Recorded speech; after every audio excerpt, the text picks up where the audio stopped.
கேன்சருக்கு முக்கியமான காரணம் என்ன அப்படின்னு மெடிக்கல் டாக்டர்ஸ்ட்டு நம்ம கேட்டோம்னா, அதுக்கு இதுதான் காரணம் அப்படின்னு அவங்க இதுவரைக்கும் கிளியரா கண்டுபிடிக்கல. ஏன்னா கேன்சர் வந்து ஒரு வைரஸ்னாலயோ, பாக்டீரியானாலயோ, ஒரு ஒரு கெமிக்கல்னாலயோ தான் வருது அப்படின்னு ரிலேட் பண்ண முடியல இதுவரைக்கும்.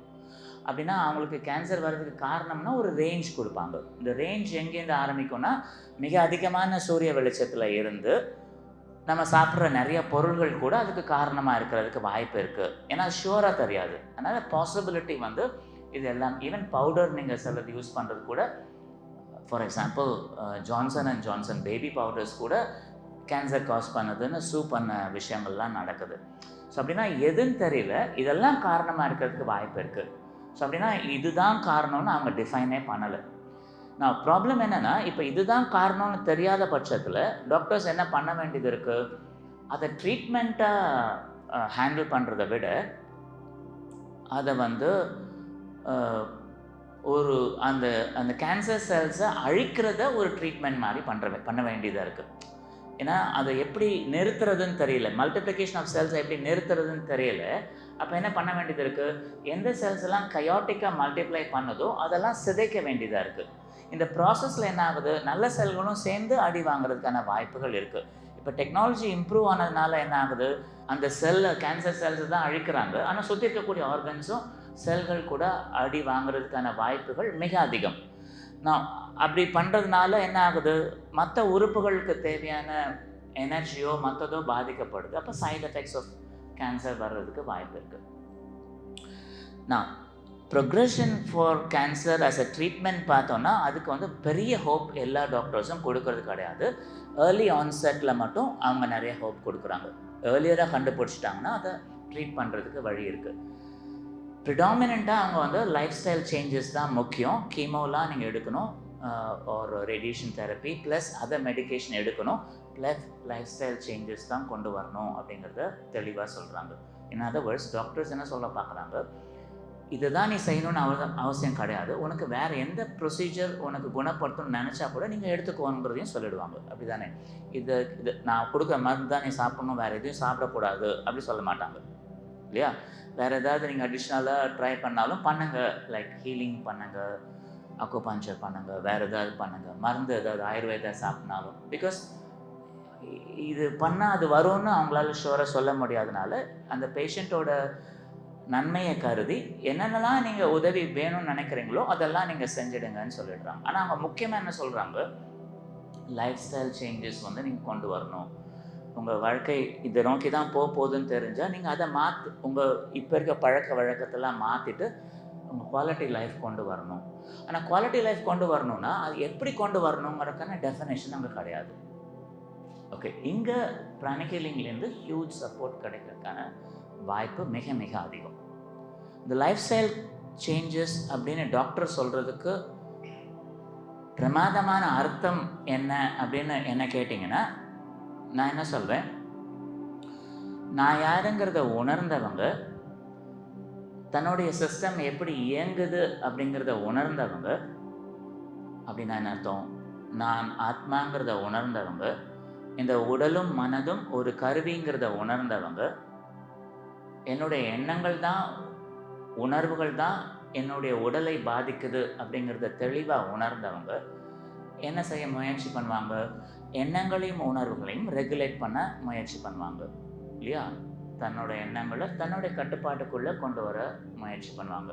இப்ப நான் சொன்ன வார்த்தைய தெளிவா இன்னொரு வாட்டி கேளுங்க. தன்னுடைய எண்ணங்கள தன்னுடைய கட்டுப்பாட்டுக்குள்ள. அப்ப யாரோட கட்டுப்பாட்டுக்குள்ள? என்னுடைய கட்டுப்பாடு. அப்ப நான்கிறது யாரு? அது மிக முக்கியமான கேள்வி ஆயிடுது. நான்கிறது யாருன்னு தெரிஞ்சா உலகம் இன்னைக்கு அமைதியா இருக்கும். இல்லையா? மிருகங்கள் மாரி நம்ம வாழ்றதுக்கு காரணம் என்னது? நான் யாருங்கிறது தெரியாதனால தான். அதனால கொடூரங்கள் செய்றதுக்கு நம்ம தயாரா இருக்கோம். அப்ப நான் சொல்லக்கூடிய அந்த ஆத்மாவுடைய குணம் என்னது? அது எப்படி என்னுடைய மனதையும், உடலையும் கண்ட்ரோல் பண்ணுதுங்கிறத தெரிஞ்சுக்கிட்டேன்னா, என்னுடைய எண்ணங்களையும், உணர்வுகளையும் எந்த சூழ்நிலையும் நான் சூஸ் பண்றதுக்கான வாய்ப்பு எனக்கு கிடைக்கும். அப்படின்னா அட் வில் எனக்கு வந்து என்னுடைய சிஸ்டமை பீஸ்ஃபுல் ஆக்குறதுக்கு நான் வழி பண்ண முடியும். இப்போ எங்க நம்ம கஷ்டப்படுறோம்னா, எனக்கு பிடிக்காத ஒன்று என் முன்னாடி நடந்ததுன்னா உங்களுக்கு என்ன வரும்? கோவம், எரிச்சல் வரும். இந்த கோவம், எரிச்சல் வர்றது நியாயமானது நீங்கள் சொல்ல முடியும். ஆனால் அந்த கோவம், எரிச்சல் வந்த அப்புறம் உங்களால் அந்த விளைவுகளை கட்டுப்படுத்த முடியாது. அந்த கோவத்துக்கு ஏற்ற மாதிரி நீங்கள் பேசுனீங்கன்னா அப்போ அந்த இடம் இன்னும் மோசமாகும். நான் இப்போ மோசமாகக்கூடாதுன்னு நினச்சிங்கன்னா அதை கட்டுப்படுத்த முயற்சி பண்ணுவீங்க. அப்போ உங்கள் எண்ணங்கள், உணர்வுகளை நிறுத்துறதுக்கு பதிலாக சப்ரஸ் பண்ண பார்ப்பீங்க.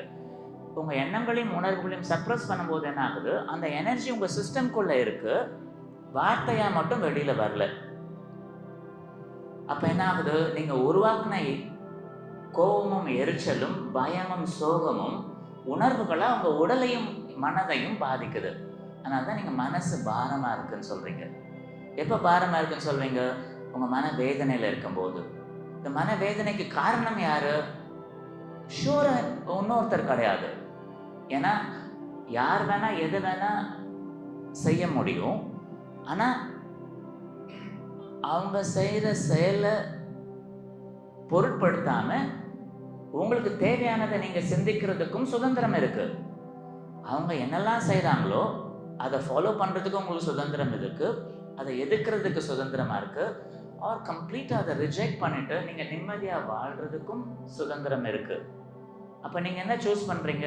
ரியாக்டிவாக இருக்கிறதுனால கோபத்தையும் பழி உணர்ச்சியும் சூஸ் பண்ணும்போது அது வரக்கூடிய விளைவுகள் வரக்கூடாதுன்னு நினைக்கிறீங்க. கோபத்தை கட்டுப்படுத்த முடியாத ஆள் கோபப்படுறது நியாயம் சொல்லிடுது. ஆனால் கோபம் ஏற்பட்ட அப்புறம் வரக்கூடிய விளைவுகள் எனக்கு வரக்கூடாது சொல்லுது. அப்படின்னா தானே ஒரு பிரச்சனையை உண்டு பண்ணி ஆனால் பிரச்சனைக்கான விளைவுகளை நான் அனுபவிக்கக்கூடாதுன்னு சொல்கிறீங்க. வா, யோசிச்சு பாருங்க. இப்போது நீங்கள் கோவப்படுறீங்க, எரிச்சல் படுறீங்க. ஆனால் எரிச்சல் பட்ட அப்புறம் அந்த விளைவுகள் உங்களுக்கு மோசமாகக்கூடாதுன்னு நினைக்கிறீங்க. இது சூப்பர் அன்ரியலிஸ்டிக் எக்ஸ்பெக்டேஷன். இந்த எக்ஸ்பெக்டேஷன் தான் ஸ்ட்ரெஸ் சொல்கிறத உருவாக்குது. அப்போ ஸ்ட்ரெஸ் சொல்கிறது வேறு எதுவுமே கிடையாது. நீங்கள் சிந்திக்கிறதுனால, நீங்கள் எதிர்பார்க்கறதுனால வரக்கூடிய விளைவு. நான் சொல்கிறது உங்களுக்கு புரிஞ்சுதா? புரிஞ்ச மாதிரி இருக்கிறதுக்கு வாய்ப்பு இருக்குது. ரைட்? அப்போது ஸ்ட்ரெஸ் சொல்கிறது ஒரு பை ப்ராடக்ட் தான். இங்கே யாருமே ஸ்ட்ரெஸ்ஃபுல் ஆகணும்னு நினச்சி எந்த காரியத்தையும் செய்கிறது கிடையாது. நல்லது நினைக்கணும்னு நினச்சி தான் செய்கிறாங்க. ஆனால் அந்த விளைவுகள் இவங்க நினைச்சதுக்கு எதிர்மாறாக இருக்கும்போது அது வரக்கூடாதுன்னு நினைக்கிறாங்க. எது நடக்குதோ அது வரக்கூடாதுன்னு நினைக்கும் போது அது ஸ்ட்ரெஸ் ஆகுது. அப்போ அந்த விளைவுகள் அதை உருவாக்குற ஆளை பாதிக்குது. நான் இந்த எனர்ஜி உங்கள் செல் மல்டிப்ளிகேஷனையும் உங்கள் உறுப்புகளையும் பாதிக்குது. இப்போ டாக்டர் சொல்கிற லைஃப் ஸ்டைல் சேஞ்சஸில் அந்த வார்த்தையிலேருந்து நீங்கள் எடுத்தீங்கன்னா, நான் உதாரணம் உங்களுக்கு சொல்லணும்னா, லைஃப் சொல்கிறது ஆத்மாவை குறிக்குது. லைஃப் சொல்கிறது கான்ஷியஸ்னஸ் இல்லை விழிப்புணர்வை குறிக்குது. அப்போ விழிப்புணர்வோடு இருக்கிறது ஆத்மா சொல்லக்கூடிய நான் தான். அது மூளையோ மனதோ உடலோ கிடையாது. உங்களுடைய எண்ணங்களும் உணர்வுகளும் அயம் சொல்லக்கூடிய ஆத்மாவால் தான் உருவாக்கப்படுது, மனது சொல்லக்கூடிய கருவியை பயன்படுத்தி. இதை புரிய வைக்கிறதுக்கு பழைய காலத்தில் சயின்ஸ் மாதிரி சொல்லி கொடுக்கறதுக்கு கருவிகள் கிடையாது, ஒரு சயின்டிஃபிக் பிளாட்ஃபார்ம் கிடையாது. அதனால் என்ன பண்ணாங்க? குடும்பத்தை விட்டு வெளியில் போய் அவங்கள ஒரு காட்டில் வச்சு, குகையில் வச்சு, ஆசிரமத்தில் வச்சு செல்ஃப் ரியலைசேஷன், நான் யாருங்கிறத உணர்ந்து அறியறதுக்கு ஒரு பயிற்சி மாதிரி கொடுத்தாங்க. அப்போ அவங்க என்ன தியாகம் பண்ண வேண்டியிருந்ததுன்னா, ஒரு ஜென்மம் முழுக்க அவங்க குடும்பத்தை விட்டு போகணும், தொழிலை விட்டு போகணும். அது அத்தியாவசிய தேவையாக இருந்தது. ஆனால் கிராண்ட் மாஸ்டர் என்ன பண்ணுறாங்க? ஒரு குடும்பத்தில் பணம் சம்பாதிக்கக்கூடிய நிலைமையில் இருக்கக்கூடிய ஒரு நபரை குடும்பத்துலேருந்து பிரித்து அவங்களுக்கு செல்ஃப் ரியலைசேஷன் சொல்லி கொடுத்தோன்னா இந்த குடும்பம் கஷ்டப்படும். இவன் நான் நல்லா இருக்கிறதுக்காக கற்றுக்கக்கூடியது அவன் குடும்பத்தையே பாதிக்கிறதுக்கு வாய்ப்பு இருக்கும். அப்போ குடும்பத்துலேருந்து மக்களை பிரிக்கக்கூடாது. எல்லாரும் இந்த சூழ்நிலையில் இங்கே இருந்தே தான் யாருங்கிறத உணர்ந்து அவங்க வாழ்கிற இடத்துக்கு நன்மை செய்யணும் அப்படிங்கிற காரணத்துக்காகவே உருவாக்கப்பட்டது தான் achieving oneness with the higher soul சொல்லக்கூடிய இந்த ப்ரோக்ராம். இந்த ப்ரோக்ராம் யாரெல்லாம் கற்றுக்கிறதுக்கு முடியும், யாரெல்லாம் எலிஜிபிளாக இருக்காங்க? 16 வயசுக்கு மேலே இருக்கக்கூடிய அடிப்படை அறிவு உடைய யாருனாலும், அப்படின்னானது ஒரு புத்தகத்தை பார்த்து படிக்க தெரிஞ்சவங்க, நான் பேசுகிற தமிழ் உங்களுக்கு புரியும் அப்படின்னா அந்த அளவுக்கு அறிவு உள்ளவங்க எல்லாருமே கற்றுக்கணும். ஏன்னா அந்த 16 வயசுல தான் உங்களுக்கு வந்து சிந்திக்கக்கூடிய மனசு வளர ஆரம்பிக்குது. சிந்திக்கும்போது எப்படி இந்த சிந்தனையை நான் கட்டுப்படுத்துறது, நான் யாருங்கிறது தெரியலன்னா, உங்க சிந்தனைக்கு நீங்க அடிமையாகுற மாதிரி ஆகுது. ஸோ அப்படின்னா, உங்களுடைய மிக முக்கியமான பாடம் 16 வயசுல நீங்க சிந்திக்கக்கூடிய நிலைமையில வரும்போது, முதல் நம்ம தெரிஞ்சுக்க வேண்டியது, நான் யாரு? என்னுடைய மனதுங்கிற கருவி எங்க இருக்கு? என் உடல் அதனால எப்படி பாதிக்கப்படுது? இப்ப மனது கெட்டு போகுதுங்கிறதுனால, உடல் எந்த விதத்துல பாதிக்கப்படுது? அப்போ உடலை நான் சரி பண்றதுக்கு நான் எதெல்லாம் கத்துக்கணும்? என் உடலோட சிஸ்டம் வந்து எப்படி இயங்குது? எனர்ஜி வைஸ் இதை பத்தி தெரிஞ்சுக்கிறதுக்கான பயிற்சி. Achieving oneness with higher soul இதை தான் மெயினா மாஸ்டர் சொல்லி தராங்க. மனசு சொல்லக்கூடிய கருவி வந்து ஷூரா ஆத்மாவை புரிஞ்சுக்கிறதுக்கு வாய்ப்பு கிடையாது. உடலாலையும் ஆத்மாவை புரிஞ்சுக்கிறதுக்கு வாய்ப்பு கிடையாது. இன்ஃபேக்ட் உடலும் மனதும் ஆத்மா தான் பயன்படுத்தணும். நான் ஆத்மானா யாருன்னே தெரியாத ஆளு தன்னுடைய உடலையோ மனதையோ கட்டுப்படுத்துறதுக்கு கஷ்டப்படுவாங்க. அப்படின்னா லைஃப் ஸ்டைல் சேஞ்சஸ் கொண்டு வர முடியாது. அப்போ டாக்டர் ப்ரிஸ்கிரிப்ஷனில் என்ன எழுதணும்? Achieving oneness with higher soul போய் படிங்க. அதுவும் ஸ்பெசிஃபிக்காக நல்ல ஆட்கள் இருந்து அவங்க பேரை சொல்லி படிங்க சொல்லிட்டு. இது மாதிரி நம்ம டாக்டர்ஸ் சூஸ் பண்ணுவோம் இல்லையா? டாக்டர் சூஸ் பண்ணும்போது சில ஹாஸ்பிட்டல் சூஸ் பண்ணுறதை விட டாக்டரை சூஸ் பண்ணுவோம்.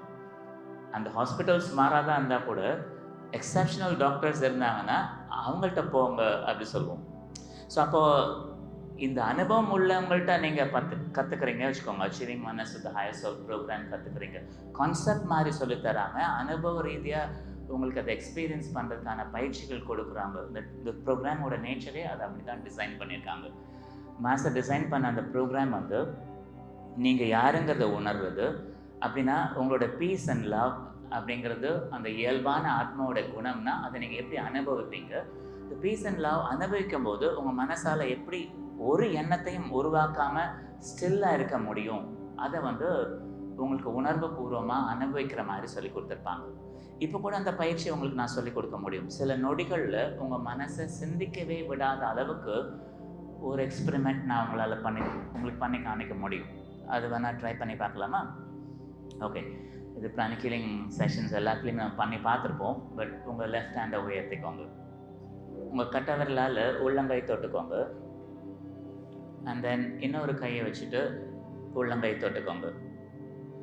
அப்போது உள்ளங்கை எடுத்த உடனே நீங்கள் எங்கே தொட்டிங்களோ அந்த இடத்துல ஒரு உணர்வு தெரியும். நீங்கள் தொட்ட இடத்துல அந்த உணர்வு தெரியும். இப்போ உள்ளங்கையில் கவனம் வைங்கன்னு சொன்னால் அந்த உணர்வு இருக்கிற இடத்துல உங்களால் கவனம் வைக்க முடியும், அதை பார்க்காமலே. அப்படி தானே? ஓகே, கையை வச்சுக்கோங்க. இப்போது 2 கையும் நீங்கள் உள்ளங்கையை தொட்டிங்க. அந்த தொட்ட இடம் உங்களுக்கு எப்படி இருக்குன்னு உங்களால் உணர முடியும். அந்த இடத்துல இருக்கக்கூடிய உணர்வில் கவனம் வைங்க. ரைட்டா? இப்போது நான் சொல்கிறத ஒரு வாட்டி வாய் திறந்து சொல்லுங்கள். நான் ஆத்மா சொல்லுங்கள். என் மூளைக்கு இது புரியலனாலும் இதுதான் உண்மை சொல்லுங்கள். நான் ஆத்மான்னு தெரியலனா கூட உண்மை நான் ஆத்மா சொல்லுங்கள். ஓகே, இந்த வாட்டி வெறுமனே நான் ஆத்மா சொல்லுங்கள். மூச்சை இழுத்து மூச்சை வெளியில் விடுங்க. இன்னொரு வாட்டி சொல்லுங்கள், நான் ஆத்மா. என்ன பாருங்கள், உங்கள் கையை மெதுவாக பின்னாடி கொண்டு போங்க. இன்னொரு வாட்டி சொல்லுங்கள், நான் ஆத்மா சொல்லுங்கள். இப்போ கையை நிறுத்தணும் சொல்லுங்கள். அதே இடத்துல நிறுத்திக்கோங்க.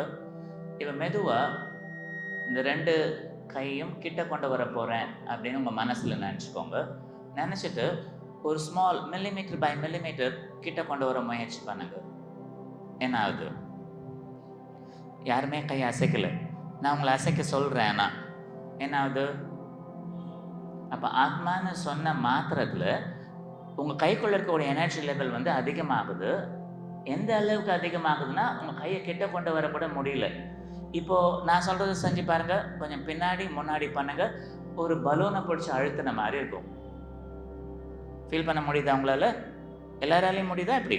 ஓகே, ஸோ அப்போது நான் ஆத்மாங்கிறத சொல்லும்போது உங்கள் எனர்ஜி லெவல் இன்க்ரீஸ் ஆகுது. என்ன பாருங்கள் எல்லோரும். இப்போ ஏதாவது நெகட்டிவாக யோசிங்க பார்க்கலாம். நெகட்டிவ் வேண்டாம், ஏதாவது ஒரு எண்ணம் யோசிங்க பார்க்கலாம். என்ன பாருங்க, இப்போ உங்கள் வாழ்க்கை எப்படி இருக்குன்னு கேட்டால் என்ன சொல்வீங்க? இப்போ எப்படி இருக்கீங்க நீங்கள்? இப்போ எப்படி இருக்கீங்க நீங்கள் சொல்லுங்கள்.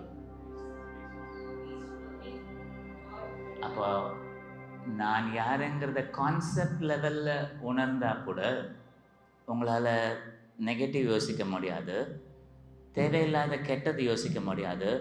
உங்கள் மனசை நிசப்தமான நிலைக்கு கொண்டு போக முடியும். நீங்கள் யோசிக்கவே முடியாத அளவுக்கு உங்கள் மனசை நிம்மதியாக இருக்கக்கூடிய நிலைக்கு கொண்டு போக முடியும்.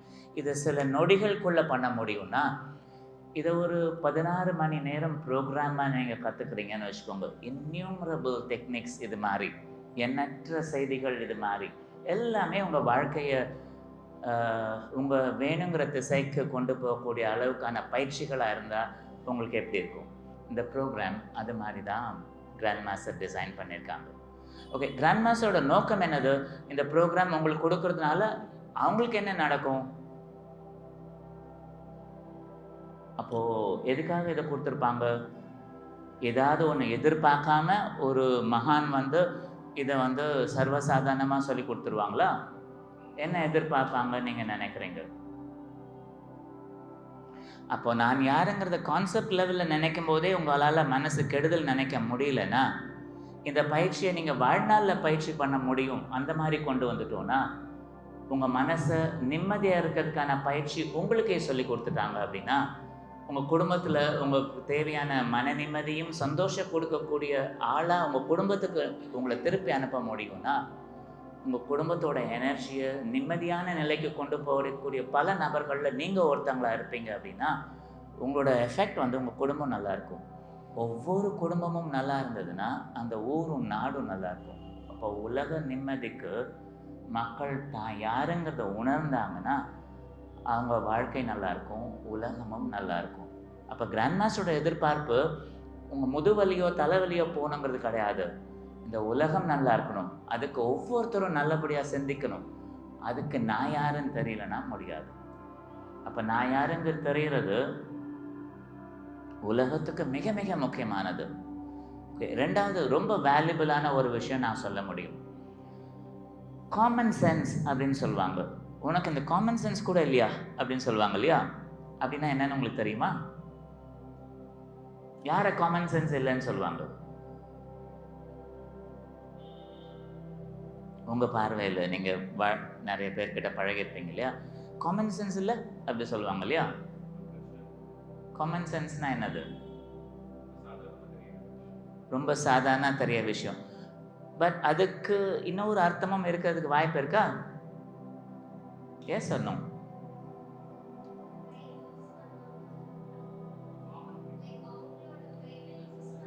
ஸோ மூளையை யூஸ் பண்ணாமல் சர்வசாதாரணமாக செய்யக்கூடிய விஷயத்த கூட அவங்க செய்யலைன்னா அவங்க இந்த மாதிரி கேட்பாங்க, காமன் சென்ஸ் இல்லையா உனக்கு அப்படின்னு கேட்பாங்க. Achieving oneness with the higher soul படித்தவங்களுக்கு இந்த காமன் சென்ஸ்க்கான அர்த்தம் வந்து மாறிடும். எப்படி மாறுது? We have something in common with others actually, which is common. What is that actually? அனிமல்ஸோட காமனாக இருக்குது. இப்போ மனிதர்களும் மிருகங்களும் ஒரே அளவு சிந்திக்கக்கூடிய திறமை உள்ள பீயிங்ஸாக இருக்குது. அதில் நிறைய விஷயங்கள் காமனாக இருக்குது. அப்போ மிருகங்களுக்கு எவ்வளோ சென்சஸ் இருக்குது சொல்வீங்க? 5 சென்சஸ். மனிதர்களுக்கு 6வது 5 காமனாக இருக்குது. என்னெல்லாம்? கண்ணு, கண்ணால் பார்ப்பது, காதால் கேட்பது 2, ஸ்மெல் பண்ணுறது 3, டேஸ்ட் பண்ணுறது 4, டச் வந்து 5.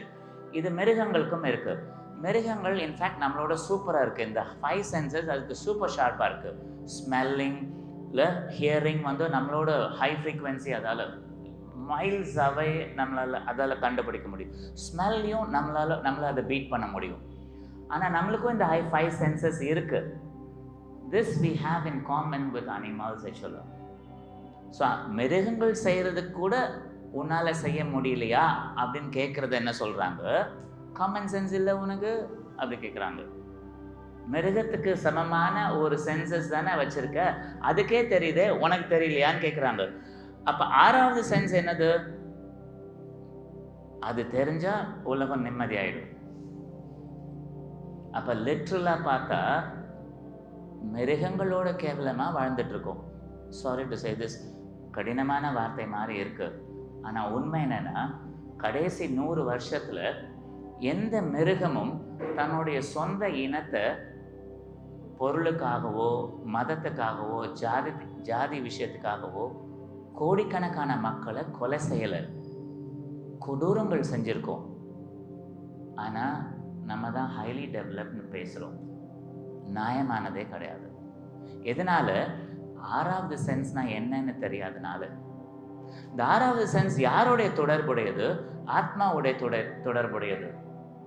அப்ப ஆத்மா சொல்லக்கூடிய நபர் மனது சொல்லக்கூடிய கருவியை கிரியேட்டிவா பயன்படுத்துறது 6வது சென்ஸ். அப்ப தன்னை ஆத்மாங்கிறத உணராத ஆளுக்கு 6வது சென்ஸ் கிடையாது. இருக்கு, ஆக்சஸ் கிடையாது. உடல்ல 5 சென்சஸ் இருக்கு. 6வது சென்ஸ் உடல்ல சம்பந்தப்பட்டது கிடையாது. அப்ப கண்ணால் பார்க்கிறதுக்கோ பிசிக்கலாவோ நீங்க உணர்ந்து அறியறதுக்கான வாய்ப்பு கிடையாது. கண்ணுக்கு புலப்படாத ஆத்மாவையும் மனதோடையும் தொடர்புடையது. அப்ப உங்க கிரியேட்டிவ் பவர் டு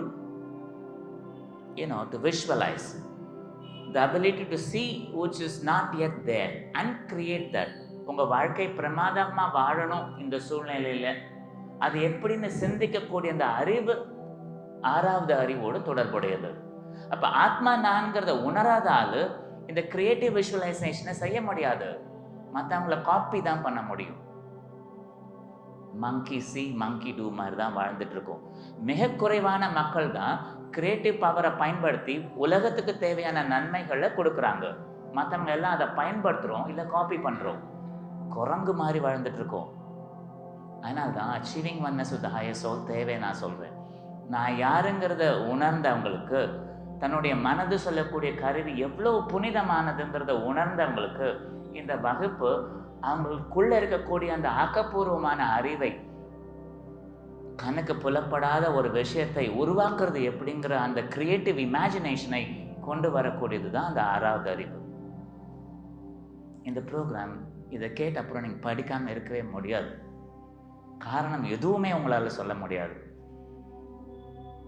எனக்கு கேள்வின்னு ஒன்று நீங்கள் கேட்குறதா இருந்தால் எப்போ எந்த இடத்துல வச்சு சொல்லி கொடுப்பீங்க அப்படி தான் கேட்கணும்.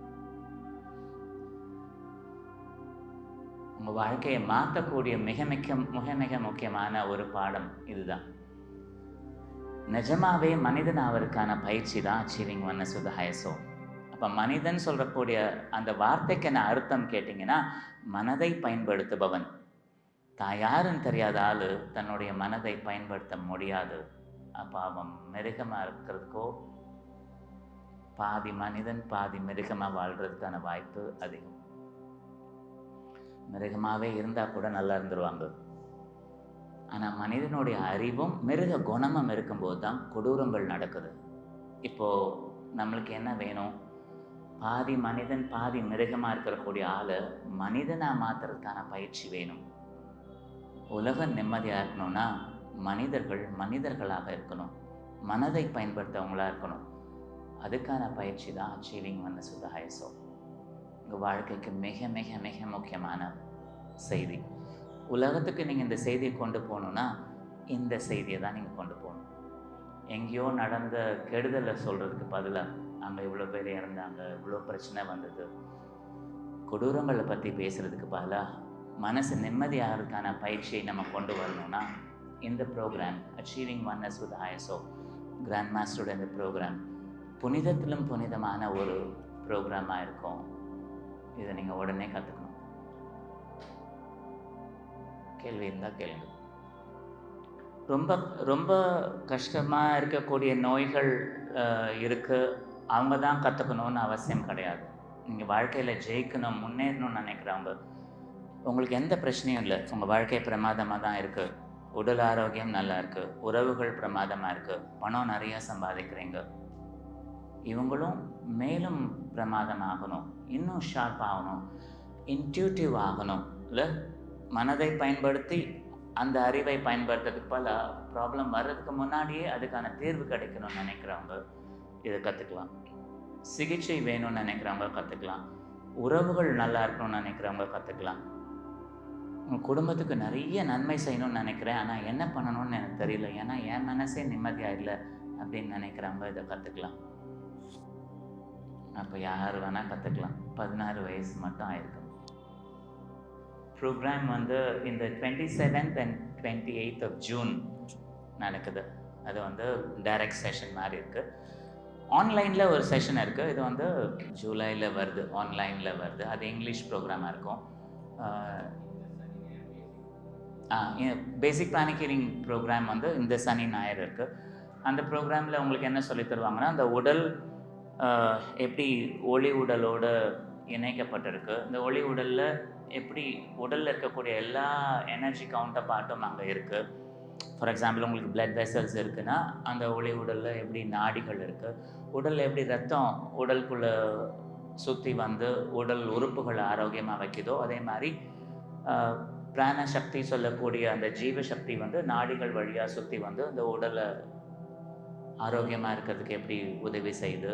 நம்ம உடலில் உறுப்புகள் இருக்கிற மாதிரி, மேஜர் உறுப்புகள் இருக்கிற மாதிரி ஒளி உடல் எப்படி மேஜர் சக்ராஸ் இருக்குது, அதை எப்படி சுத்தம் பண்ணுறது, அதை எப்படி எனர்ஜி கொடுக்கறது, எந்த சக்ராக்கு சிகிச்சை பண்ணால் எந்த உறுப்புகள் நல்லாயிருக்கும், அதை எப்படி நம்ம சரி பண்ணுறது, அது சொல்லி தருவாங்க. பேசிக்கலி உங்கள் உடல் பற்றியதை, உடலை சரி பண்ணுறதுக்கான விஷயங்கள் அடிப்படை பிராண சிகிச்சையில் சொல்லி தருவாங்க.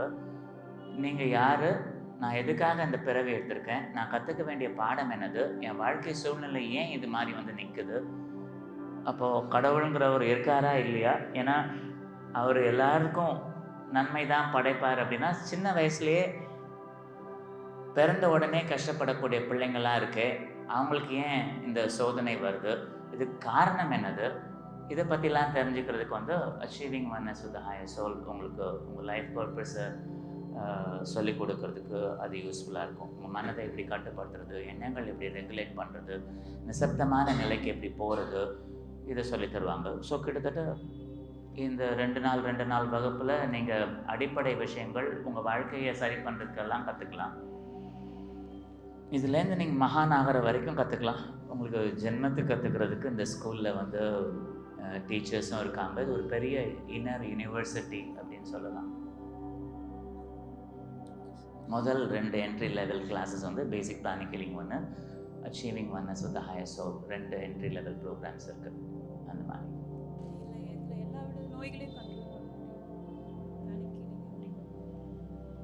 எல்லாவித நோய்கள் அப்படின்னா அந்த ஃபிசிக்கல் ஷீஷர் எனக்கு டாக்டர் செந்தில்நாதன் சொல்கிற நியூரோ சர்ஜன் ஒருத்தர், one of the best in India, அவங்க நல்லாவே தெரியும். We work closely with him. அவங்களும் பிராணிக் ஹீலிங் கற்றுருக்காங்க. டாக்டர் பிரித்திவி இங்கே இருக்காங்க, அவங்களும் வந்து நியூரோ சர்ஜரி பண்ணுறாங்க இல்லையா, ஆங்காலஜியில் சர்ஜரி பண்ணுறாங்க. நீங்கள் சொல்கிறது வந்து நியூரோ டிபார்ட்மெண்ட்டில் வருதுல்ல. ஸோ அந்த ஷீஷர்ஸ் வந்து நிறைய இதுக்கு காரணம் ஷூராக அவங்களுக்கு தெரியாது. சில கேசஸில் வந்து பிரெயினில் வந்து சில அனாமலிஸ் வேறு மாதிரி இருக்குது.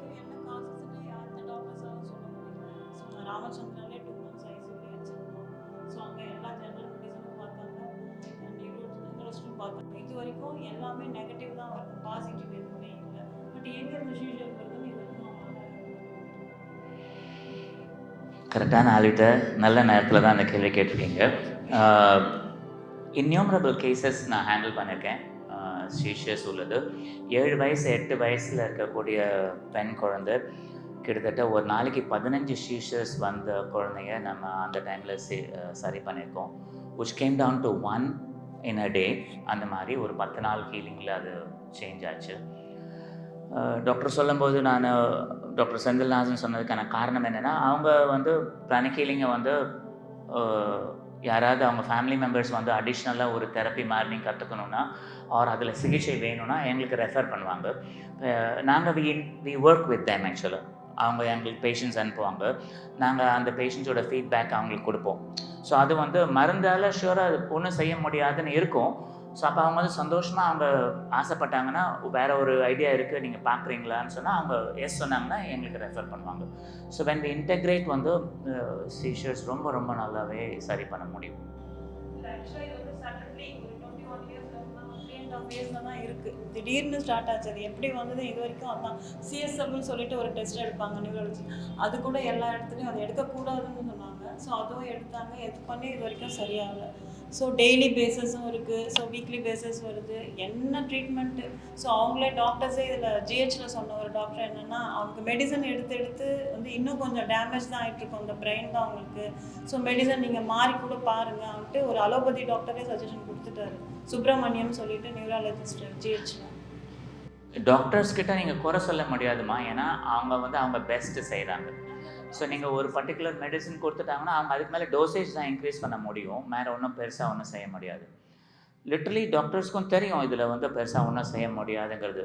ஸோ அப்போ பேஷண்ட்ஸ் வந்து அவங்களுக்கு புரிஞ்சிக்கக்கூடிய மனநிலையில் இல்லைன்னா வேறு இது தெரப்பி சஜஸ்ட் பண்ண மாட்டாங்க. ஏன்னா no doctor will do that ஆக்சுவலாக. இது போங்கன்னு சொல்ல மாட்டாங்க. ஆனால் நீங்கள் பர்சனலாக பேசுனீங்கன்னா அவங்க சொல்லுவாங்க. As a rule and guideline அவங்களால சொல்ல முடியாது. ஆனால் இப்போ நீங்கள் பிராணிக் ஹீலிங் தெரிஞ்சவங்கள்ட்ட நீங்கள் பேசுனீங்கன்னா அவங்க என்ன சொல்லுவாங்க, நீங்கள் டாக்டரோட மெடிசன் கண்டினியூ பண்ணுங்கள், பட் ஹீலிங் எடுத்துக்கோங்கன்னு சொல்லுவாங்க. நான் என்ன சஜஸ்ட் பண்ணுவேன்னா, இப்போது இது வந்து ரொம்ப நாள் அவங்க வாழ்க்கையில் நீங்கள் ஹேண்டில் பண்ண வேண்டிய ஒரு சுச்சுவேஷனாக இருக்கும். அது ஒரு குழந்தைக்கு சீஷர் வரும்போது உங்கள் மனசு படப்படக்கும். இது கொஞ்சம் பழகின அப்புறம் நீங்கள் கொஞ்சம் ரிலாக்ஸ்டாக அதை ஹேண்டில் பண்ண ஆரம்பிப்பீங்க. இது உங்களுக்கு பழக்கமாயிடும். ஆனால் அந்த குழந்தை கொஞ்சம் பெருசாகும்போது அவங்கள வெளியில் தனியாக போக முடியாது. கல்யாணம் பண்ணுற வயசில் என்ன ஆகும், இந்த ப்ரெஷரில் அவங்க பேரண்ட்ஸ் கஷ்டப்படுறத நான் ரொம்ப இல்லை, அது நம்மளுக்கே பார்க்குறதுக்கு மனசு ரொம்ப வருத்தமாக இருக்கும். அந்த பேஷண்ட்டை விட அந்த பெற்றோர்கள் வருத்தப்படுறத நான் ரொம்ப பார்த்துருக்கேன் நான்.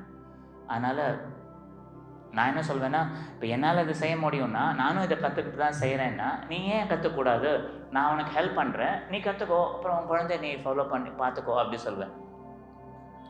இது ரொம்ப நல்லா நம்ம இன்டெகிரேட்டடாக பண்ண முடியும்.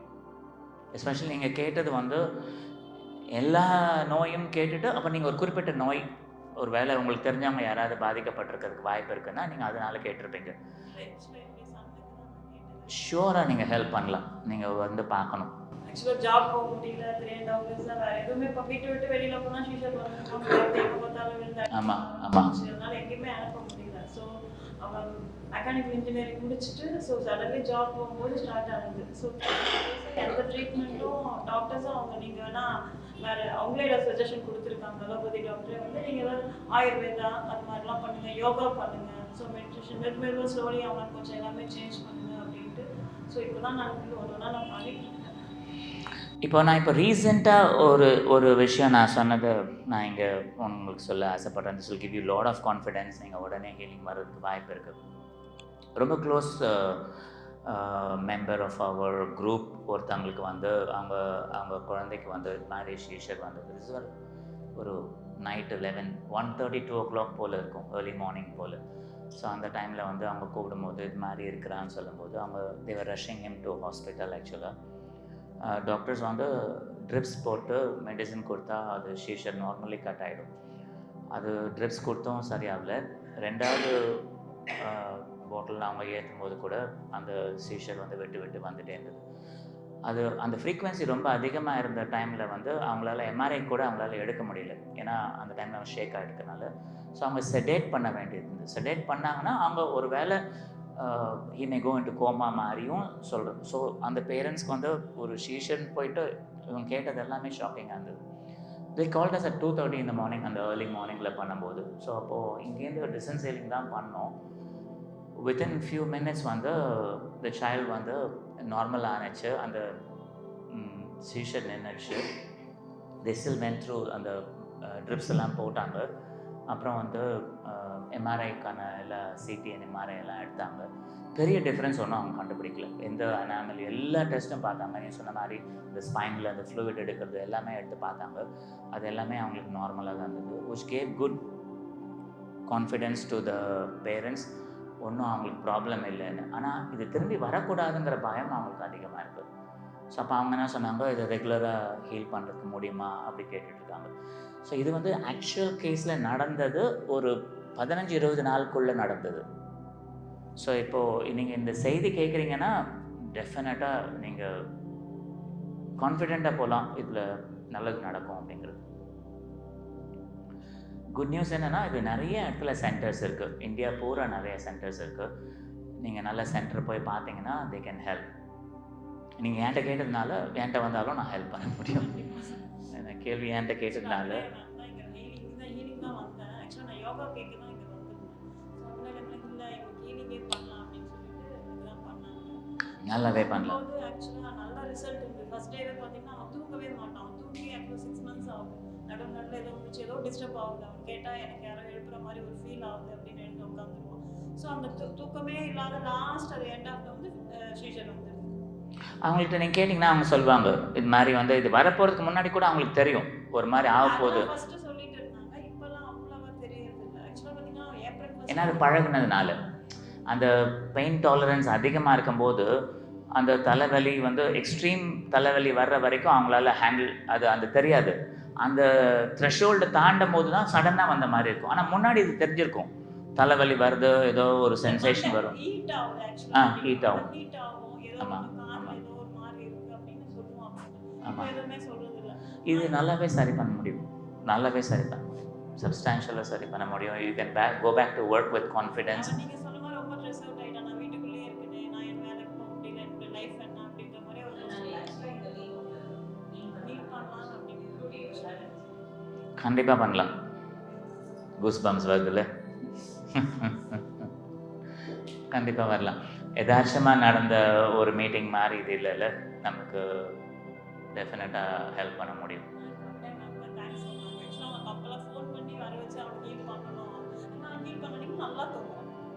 எக்ஸாக்ட்லி. அப்படின்னா இது எது உங்களுக்கு எடுத்துச்சு தூக்கம் வராமன்னு பார்த்தீங்கன்னா உங்கள் தாட்ஸ் அண்ட் எமோஷன்ஸ் தான். அது நின்றுருக்காது. தூங்கும்போது கூட ஓடிட்டே இருக்கும்.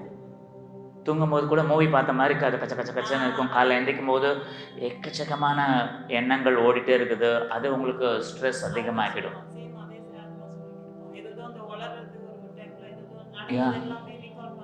ஆமாம், அது அட் வெல் உங்களால் ரெகுலேட் பண்ண முடியும். நல்லாவே பண்ண முடியும். ஃபார் எக்ஸாம்பிள் இப்போது நான் ஜஸ்ட் ஒரு ஹேண்ட் மூமெண்ட் கூட நான் இப்படி பண்ணேன்னா ட்ரை பண்ணி பாருங்கள். உங்களால் சிந்திக்க முடியுதா பாருங்கள். இப்போது 3 வாட்டி நான் கையை இப்படி அசைக்கிறேன். இன்னும் ஒரு வாட்டி வேணால் பண்ணுறேன். உங்களுக்கு இப்போ யோசிக்க முயற்சி பண்ணுங்கள், பார்க்கலாம் யாராவது. இந்த ரூமை தாண்டி வெளியில் யோசிங்க. யாருக்காவது வந்ததா? தாட் வந்ததா? இன்னும் முயற்சி பண்ணுறீங்களா யோசிக்கிறதுக்கு? வா, அப்போது அப்படி பண்ண முடியும். நிறையவே பண்ண முடியும். இப்போது நம்மளால் இன்னொன்று என்ன பண்ணணும் நீங்கள் கேட்குறீங்கன்னா, இதை நீங்கள் அனுபவிக்கிறீங்க, அதை எக்ஸ்பீரியன்ஸ் பண்ண முடியும்னா, உங்கள்கிட்ட நான் என்ன எதிர்பார்ப்பேன் அப்படின்னா, நீங்கள் இதை ரசிங்க, என்ஜாய் பண்ணுங்க. இந்த என்ஜாய் பண்ணதை போய் சந்தோஷமாக இது நடக்குதுங்கிறத சொல்லுங்கள் உங்கள் ஃப்ரெண்ட்ஸ்க்கு அண்ட் பெஸ்ட் பீப்புளுக்கு. நம்மெல்லாம் கற்றுக்கிட்டோன்னா நம்ம வாழ்க்கை மாறுங்கிறத சொல்லுங்கள். அப்போ நல்லாயிருக்கும். நான் கையாட்டினது உங்களுக்கு வேடிக்கை காட்டின மாதிரி இருக்குது, விதை காட்டின மாதிரி இருக்கும். ஆனால் நான் எப்படி பண்ணேன், என்ன பண்ணேன்னு தெரிஞ்சால் நீங்களே பண்ண முடியும். சயின்ஸ் தானே இது இல்லை? You have lot of hope. இல்லை, சந்தோஷமாக நீங்கள் இருக்கலாம். இப்போ தாட் தான் வந்ததா இன்னும் கூட யாருக்காவது? எனக்காக சொல்கிறீங்களா இல்லை நினைக்கவே முடியலையா? வா, தட்ஸ் குட். அப்படின்னா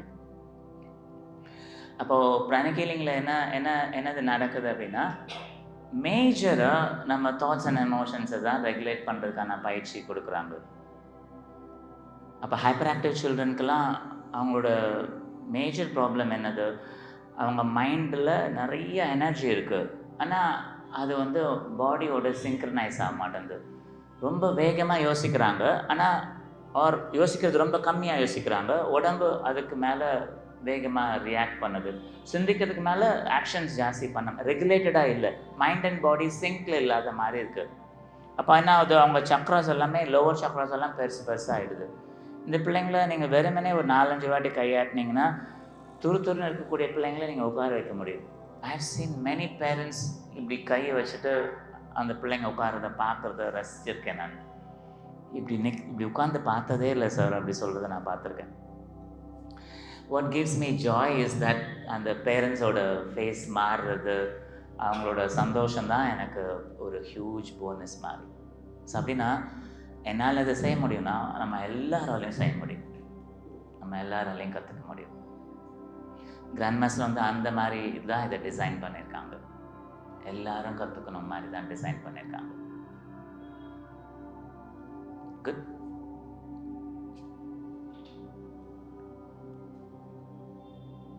Done.